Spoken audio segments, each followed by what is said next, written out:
السلام عليكم. حضر معكم برغل الكفته مع الصلصه. نضيفو 500 غرام من الكفته، 120 غرام من قرعه خضراء مبشوره نعصروها مزيان من الماء، 2 معالق كبار من المعدنوس مفروم، 2 معالق كبار من اوراق النعناع مفروم، 20 غرام من جبن بارميزان او موزاريلا مبشور، 2 فصوص من الثوم مفروم، الملحه، البزار، ونخلطوا الكل ونحاولوا نخلطوا بيدينا احسن، ونعملوا فطائر متساويه. نعملوا زيت لافوكات سخون ونضيفوا فطائر الكفته.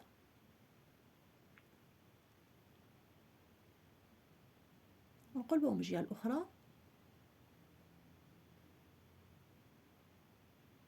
تبسيط تقديم نفرشوا الخس اختياري، ونضيفوا فطائر الكفتة، ونضيفوا الصلصة، 200 غرام من الطماطم نقيو ونحيدو الزرع نقطعو مكعبات، نصف بصلة حمراء مقطع مكعبات، حفنة من أوراق القزبور مفروم، عصير حامضة وحدة خضراء، الملحة، ونخلطوا الكل، ونضيفوا الصلصة فوق فطائر الكفتة ونقدموهم بالصحة والراحة.